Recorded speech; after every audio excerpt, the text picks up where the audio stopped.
वाल्मीकि रामायण की एक सुंदर कथा।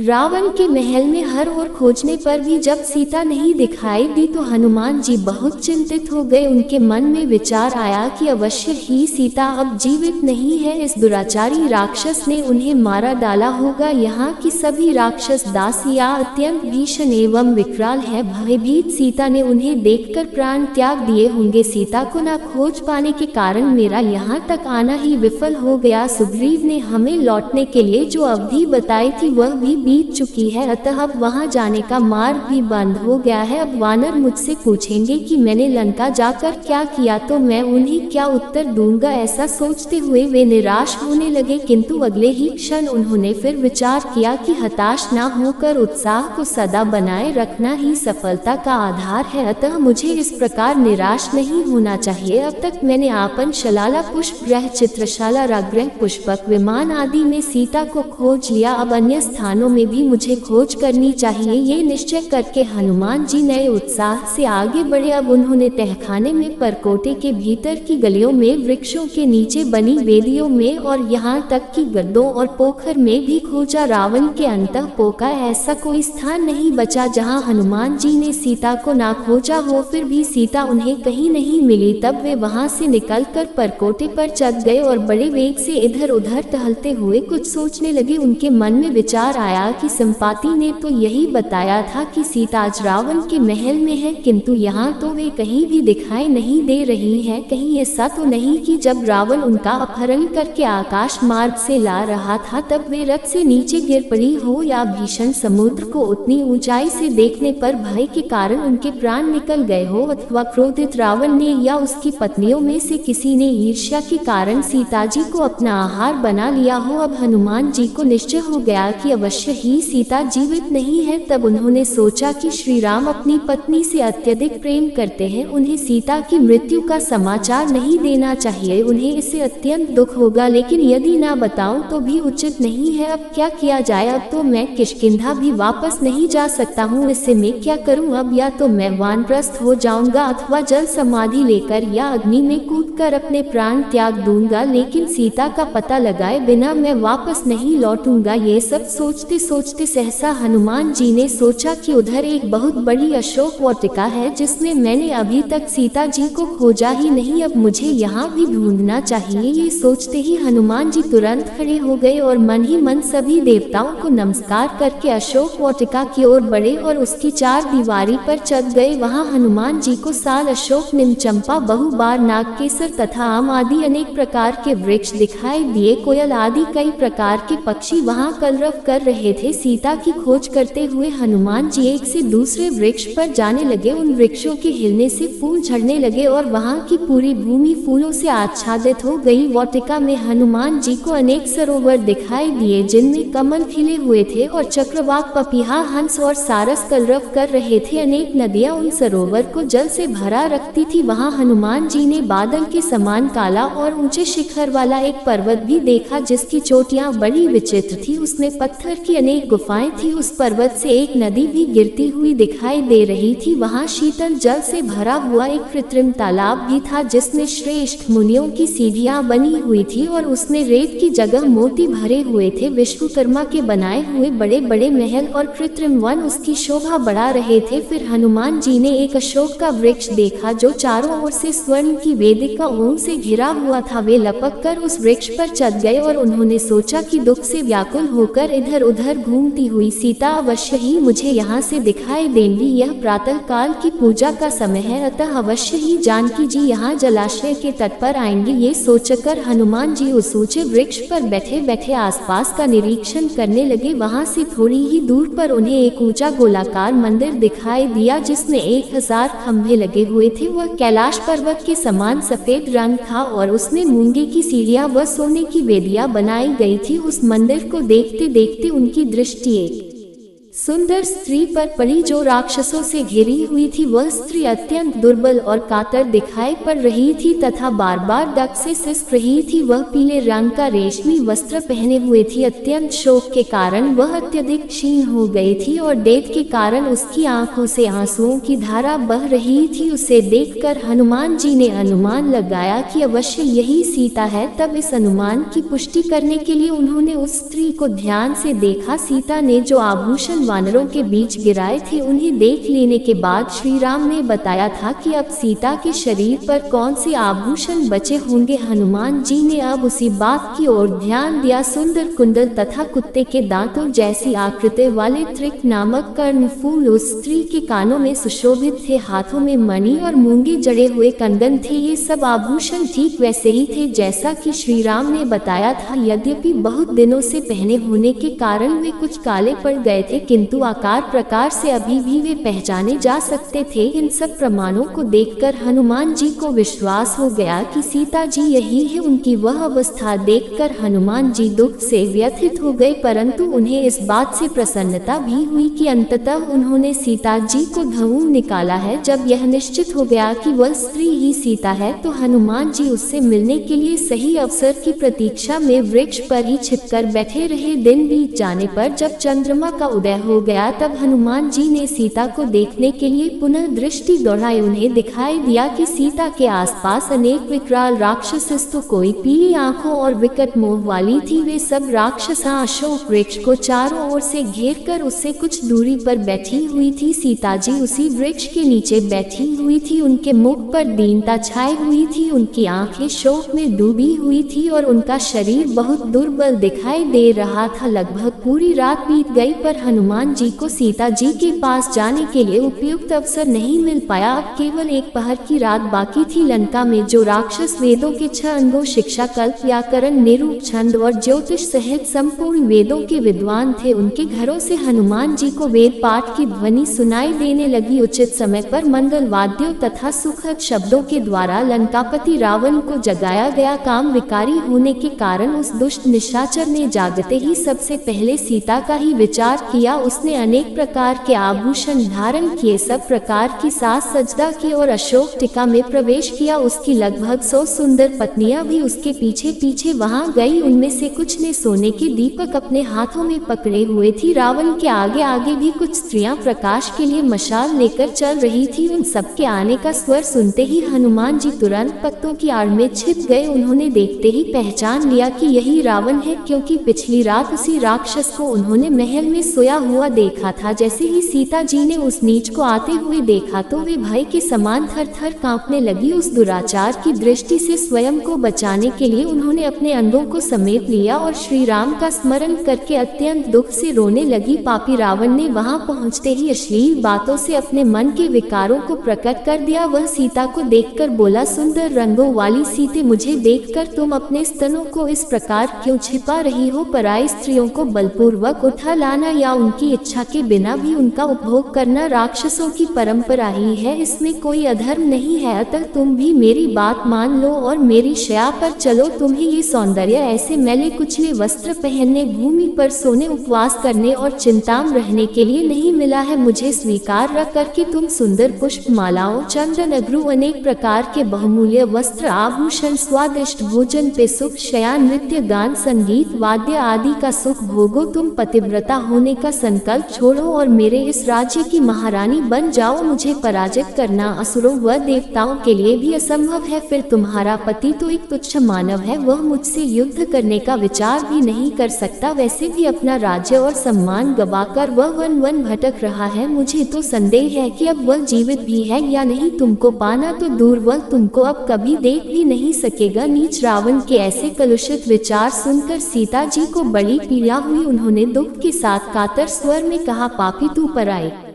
स्त्री में मन लगाना छोड़ दे और अपनी पत्नियों से ही प्रेम कर। पराई स्त्रियों के मोह में पड़ने वाला पुरुष सदा ही कष्ट पाता है। तेरे इस दुष्कृतम राक्षसों का विनाश होगा और यह संपूर्ण लंकापुरी ही नष्ट हो जाएगी। जिस प्रकार सूर्य से उसकी किरणें अलग नहीं हो सकती, उसी प्रकार मैं भी श्री राम से अलग नहीं हूँ। किसी भी ऐश्वर्य, धन अथवा सुख के लोभ से तू मुझे लुभा नहीं सकता। यदि तू जीवित रहना चाहता है तो चुपचाप मुझे श्री राम के पास वापस भेज दे और उनके चरणों में गिरकर क्षमा मांग ले। युद्ध में श्री राम और लक्ष्मण के सामने टिकना तेरे लिए असंभव है। ऐसे कठोर वचन को सुनकर रावण क्रोधित हो गया। उसने कहा, सीता तू पानकड़ी और तिरस्कार के योग्य है। मेरे इस अपमान के लिए तुझे प्राण दंड दिया जाना चाहिए। फिर भी केवल मेरे मोह के कारण ही तू अभी तक जीवित है। अब विचार करने के लिए तेरे पास केवल 2 माह का समय शेष है। उसके बाद तुझे मेरी शया पर आना ही होगा। यदि तूने मुझे प्रसन्न नहीं किया तो मेरे भोजन के लिए रसोई तेरे टुकड़े टुकड़े कर डालेंगी। ये सुनकर सीता ने तिरस्कार पूर्वक कहा, नीच राक्षस, तू तो बड़ा शूरवीर बनता है। फिर तूने श्री राम को छल से दूर हटाकर उनकी स्त्री क्यों चुराई? ये सुनकर रावण क्रोध से जल उठा। उसकी आंखें अंगारों के समान लाल हो गई और फिर गर्जना के स्वर में वहां उपस्थित राक्षस से कहा, निशाचर, तुम सब किसी भी प्रकार यह प्रयास करो कि सीता जल्दी ही मेरे वश में आ जाए। रावण को इस प्रकार क्रोध से व्याकुल देखकर रानी मंदोदरी तथा धान्यनी नामक सुंदर राक्षसी ने आकर उसका आलिंगन कर लिया और बोली, राक्षस राज, इस तुच्छ मानव कन्या के कारण आप क्यों कष्ट उठा रहे हैं? आप महल में चलकर हमारे साथ प्रेम क्रीड़ा कीजिए। इस दुष्टा के भाग्य में सुख नहीं लिखा है, तभी यह इस प्रकार यहाँ पर ही कष्ट पा रही है। ये सुनकर रावण अट्टहास करता हुआ उनके साथ वहाँ से चला गया। जो राक्षस कन्याएं उसके साथ आई थी वे भी उसके पीछे पीछे चली गई।